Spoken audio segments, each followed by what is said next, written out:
to climb. For success, mindset of a millionaire with executive consultant of Ambit Energy, Shekayla Shears, also known as the Energy Lady. So I wanted to, invite you on here because your story is such an amazing story for anyone who's ever known you. It's so inspiring. So I hope that everybody else gets inspired too. But just going a little bit back, it was about, I think, 5-6 years ago, you were working as, postal carrier and just that classic 9 to 5. What was it that you started transitioning your mindset from job mentality to entrepreneur mentality, from working that 9 to 5 to starting your own business? Wow. So thank you for having me, Mark. I greatly appreciate you. You're such a great person, a great leader. Yes, I am a future millionaire in the making, and I am excited about that.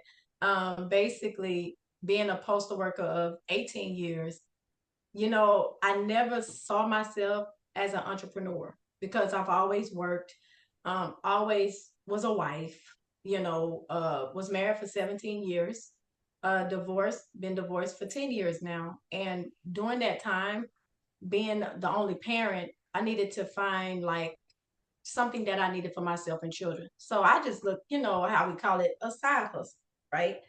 Doing something as a side hustle. Um, I think probably 1 year into the business, into this business was when I start seeing the entrepreneur mindset grow. Looking at it through prayer, purpose focused. It was more like, okay, this is not just a side hustle. This is more like I can see this business building greater, not just for me, but my children and my family. And so that entrepreneur mindset started probably a year in. And so being at the post office, working the post office full time, and then working on transitioning into the entrepreneur journey. Because I never, I loved it because it was more of a consulting way, being a consultant and really representing a company, right? That is a $1 billion company now. And then it was the energy sector. So as I grew, I kind of was observing, understanding how to work the business, understanding what it could do for me. So it took a year to really understand it because, man, in 4 months of starting the business from February to June, I became a senior consultant. And so I was still kind of new to the business. So I was like, let me do a year, see where I am. And that's when I started seeing that entrepreneur mindset, which is amazing. A lot of people I've come across will often say like, oh, I can't do like you do because I'm not like you, or I don't think like you. Do you believe that entrepreneurism is something that's, born into you, or that it can be developed? Because I mean, we see with you, it's like you developed entrepreneurship from job mindset, but it's like, so how do others make that flip of a switch from being job mentality to entrepreneur mentality? First thing, you hear the word natural born leaders, right? I've always been a natural born leader. Some people are born to lead. So all my life, I was leading something, whether it was a cheerleading team, whether it was a dance choreographer, whether it was a prayer group. I was a youth minister leader for the youth group at church. So when you think of a natural born leader, I think people are gifted to be an entrepreneur and be on the entrepreneur journey.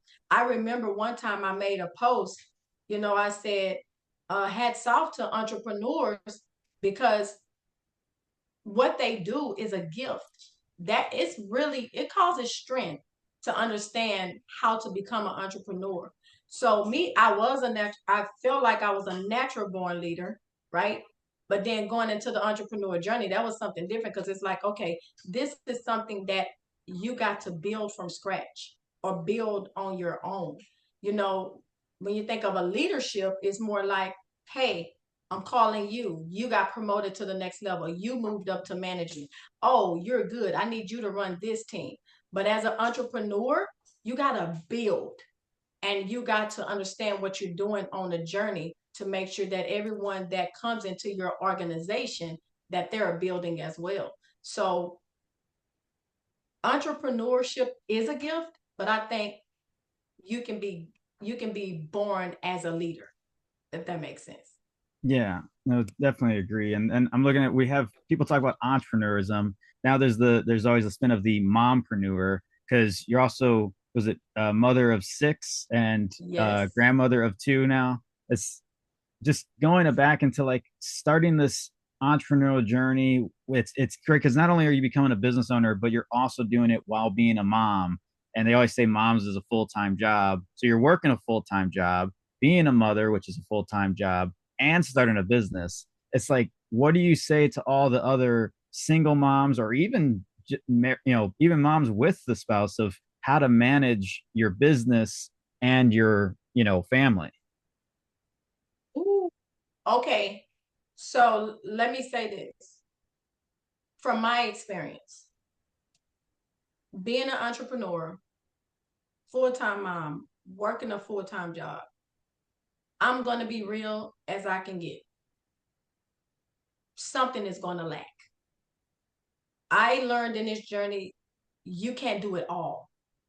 Either the kids are going to have issues in school, their grades probably going to drop because I'm really taking this business on full time. Uh, you may have issues at your job because you may call in from fatigue. Now your job is on the line, or your business, your entrepreneur business is going to lack because you're not doing as much as you should be. And then when that happens, your team begins to lack. So they talk about balance, and sometimes balance is good, but when you have a healthy balance, like sometimes your balance may look like, oh, I'm just going to spend a whole day with my kids and make sure they're good in school. Balance may look like, oh, I need to focus on making sure this week close out in ambit so I can make some money. Or I need to make sure my job, me delivering mail, focusing on that, getting to work on time, getting to work without calling in is good. So juggling that, I'm gonna tell you right now, it took prayer, it took meditation, it took me reading, putting God first to really say, I can really do this and be successful and not focusing on the negative, but trying to turn the negative to a positive. So if kids are acting up at school, okay, let's see how we're gonna fix it versus me being upset or so there was times where it was some praying and some crying and some challenges, but I knew what was ahead of me. So that's why I didn't give up. So a lot of things happened within that first 2 years of the business that where it was like you can't quit. So to the mompreneurs out there, don't give up. Don't stop your business and your vision because maybe the kids are not acting right, or maybe you don't have a babysitter for this. Um, don't stop your job. Don't quit your day job until you know without a shot of a doubt and you have the faith that this business is going to work for you. So keep building your side hustle to the point you know for sure you want to fire your boss. So yes. Yeah, I even want to throw out the accolade because Shekayla has actually won the Ronnie Kirkland Perseverance Award, and so it just goes to show like that is from that perseverance and never quitting, continuing moving forward. So if you're in your business now, keep pushing forward. But I want to rewind of like a little bit before the kids because how old were you when you had your first child? I Is was 22.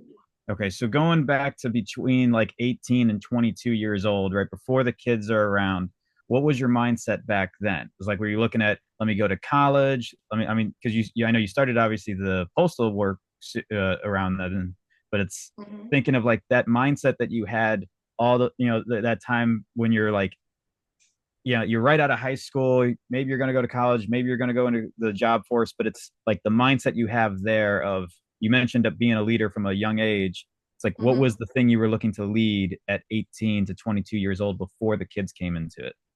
Oh my goodness, I was a cheerleader. So I was a cheerleader. There were times where they had the homecoming Duchess. I won that all the time. Every time they did the homecoming Duchess, I won, right? For my school. I remember I was I was a track star, so I ran track. But then my senior year, I was like, no, I don't want to run track.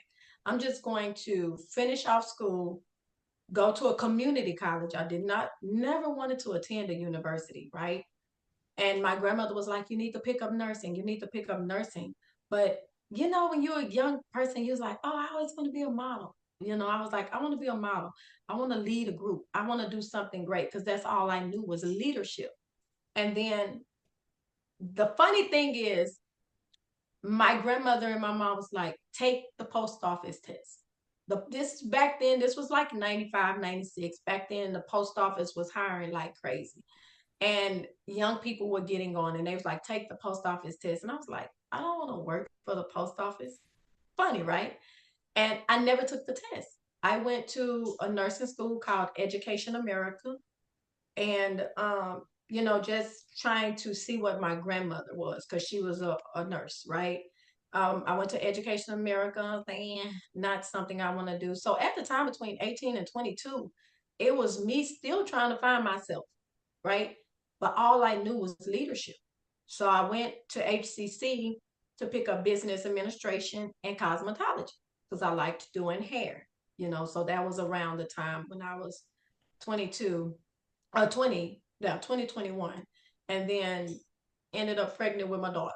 So that was my first child, and I was pregnant with her. So kind of took a step back from working, but I still was going to school, and it was still kind of tough because it was like, man, trying to do all these things, work, go to school, pregnant. It was like, okay, something's got to give. So that's why I say, anytime you're doing multiple tasks, something comes up lacking. So that's when I was like, okay, let me do HCC. I did cosmetology, and that's when I didn't finish, got into the hair thing, and then was doing business administration.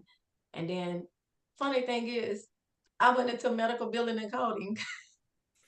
So, that was just my life. I was like, that's why when people say I've done career days at schools, at junior high schools, at elementary schools, like my first one was like 2 years ago.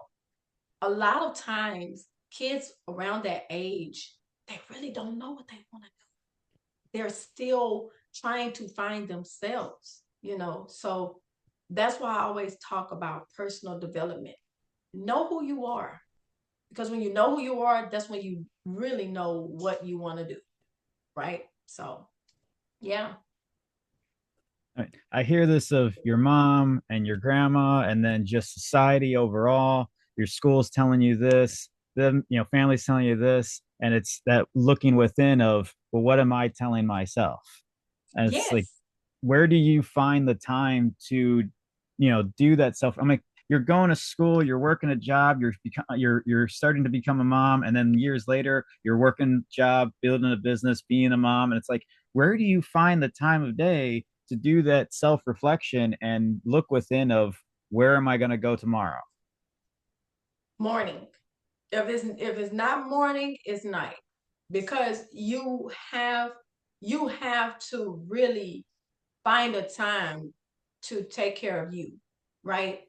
Um, a lot of my girlfriends, I talk about beauty and fitness a lot.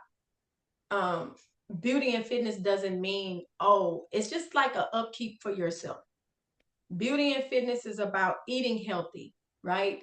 Um, the issues of the heart. Where is your heart? How do you feel about yourself? Because your energy is going to attract those type people of how you're feeling. So having confidence, meditating. I take my time to either meditate day, I will meditate day and night. So meditate when you wake up, meditate when you go to bed. Pray. Meditate. The reason why I say meditate, because sometimes it's good to be quiet. Just sit quiet for 5 minutes and maybe put on some meditation music or some type of music that's going to calm and relax you. Sit back for 5 minutes and sit there and just relax your body. Hear the voice of God.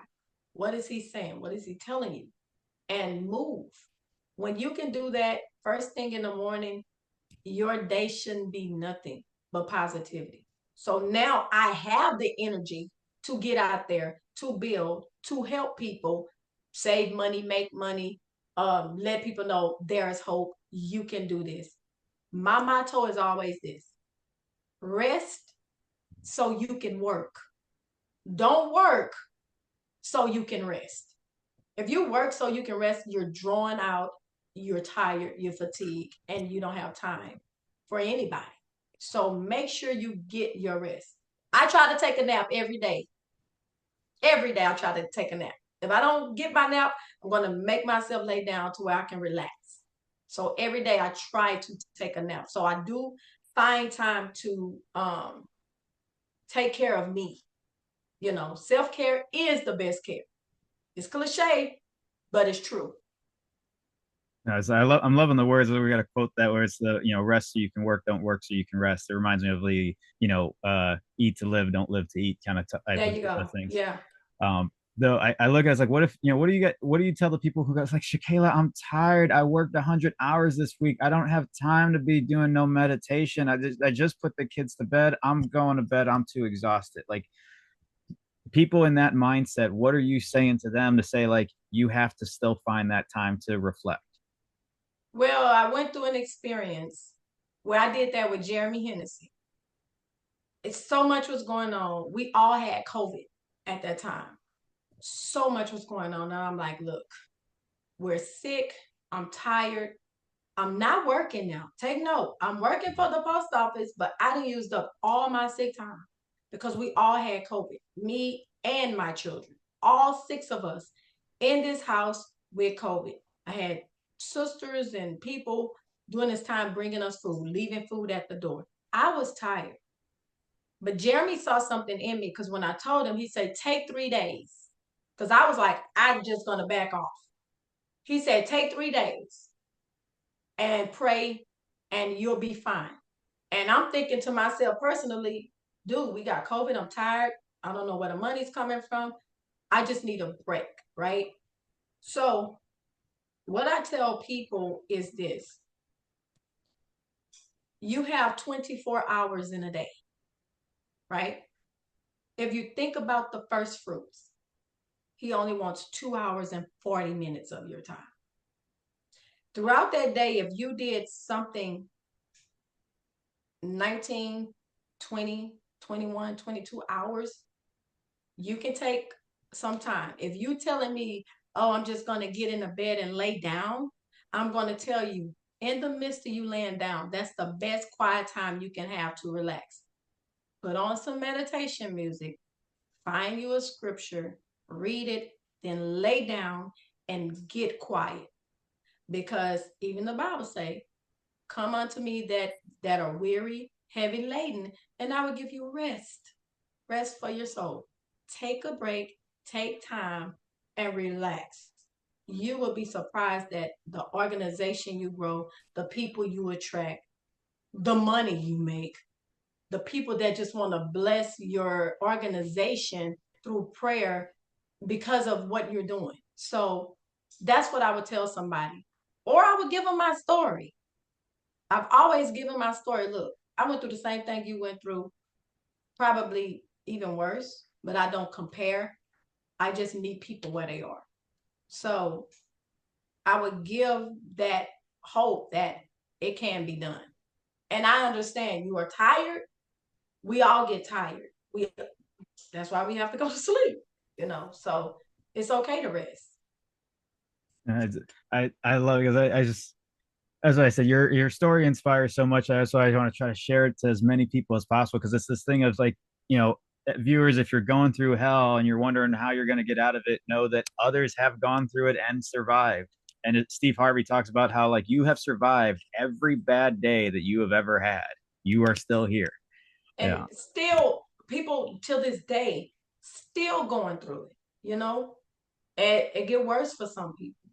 And sometimes what I learned in entrepreneurship is like this: it's up and down.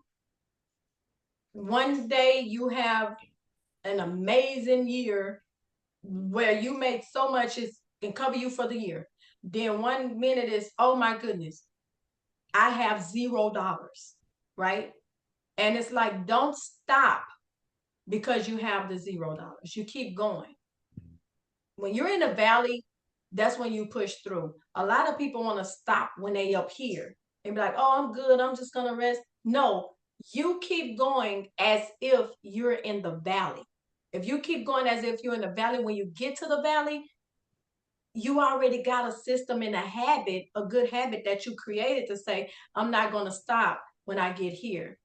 I'm going to keep going when I get here, and I'm going to keep going when I'm here. That way, I'm like this, mid-level. So it doesn't seem good or bad because you're focused on what you want to build and you're keeping that vision that you see in the future, that you see ahead. Yes, the $1 million jacket. Yes, the $5 million jacket. Yes, an amazing organization. Yes, those that I reach down to see them get the $1 million jacket. The vision is just not about you. The vision really is about the people that you can help, not about you. I have a quote that I say was like, "Be grateful for all that you have, but never settle for less than all that you dream." But I look at it like in your darkest days, like I mean, surely because I know we're all about positivity, but there are days that I'm sure you wake up where it's like, uh, I just don't want to do anything today. I just want to lay in bed and just forget the world today. It's like on those times, what keeps you moving? What gets you back into that positive light from basically, I know you're the energy lady. It's like, well, what does the energy lady do when you feel like you're out of energy in some day or some moment? Don't get out of bed. I don't. I stay in bed. I don't do nothing because I feel like that's okay. Um, a lot of people don't understand that. Yeah, you get up at 5 a.m. You do your morning ritual. You go to the gym or you do your reading. You do that, and that's good. But even God had to rest on the seventh day. You know, so a lot of people think resting is a curse. To me, the curse is you keep going and going and going because you're chasing something. You're chasing the material things, right? That's why I believe, like you said, eat to live, don't live to eat, right? Those things, when you put that in your mind and you put rest so you can work in your mind, you're gonna be successful. We get caught up in the running and running and running, and then when it's like, oh, I'm tired. If I say to myself, I'm not doing anything today, I'm in a dark space, right? It's okay to be there temporarily. Don't go into depression, but it's okay to take that day, lay down, shoots, get you some popcorn and binge watch a movie. It's okay. That's not something you take and you do out of habit and all the time. But just to take a step back from everything, shut your phone off, right? Shut your phone off and take a break from the chaos or the noise and get into a mode to where you can relax and do that. I've done it. I've done it. I've done it several times. And it's I think okay. It's nothing wrong with that. I think it was Eric Thomas that said that if you get knocked down and you're down on the ground, that's okay. But if you stay down for several days, then that's your choice, and then that's not okay. Because like That's it's not like okay. it's because we all get knocked down. But if you fall down or you get knocked down and you stay it, it's like that Yep. now no now you are making a conscious choice to stay down and not get out of bed and just let the world time go by. But um I was looking at it as going back to like the childhood of things. I was gonna say, Mm-hmm. what was the dreams that you remember from like 5, 6 years old? Are you because it goes into what do you define as success, and do you feel that your life now is at a level of success that your 5, 6 year old self would have been like, that's what I dreamt of being? Wow. 5, 6 years old. Um, we always say we want to be the princess and we want to be the person, somebody coming and taking us off on the white horse and oh, I got my king and all that. 5 and 6 years old, and had those ideas. But my father passed when I was 8, right? So I'm like the love child. My mom nurtured me. My dad nurtured me. That's all I knew. So at 5 and 6, when he died when I was 8, I still was that child, that inner child that missed her dad. You know, going on, my dad was a builder, so I'm following him, going on construction jobs with him. So I wasn't the typical girl with the princess dress on, and I was like the girl with the construction worker and watching my dad with hammers and nails and building houses and baptism pools for churches. And that's what I know, right? But now seeing myself, what I learned now, where I'm at today is, my significant other, he says, the funny thing he says is, wow, you're a celebrity. And I'm like, I don't like that word. Like, no, I'm not. He was like, no, but you humble. You are a person of humility.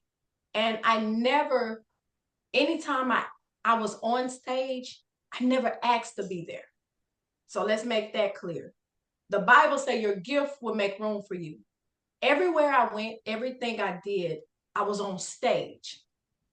Never saw myself as a stage person. I never looked at it that way.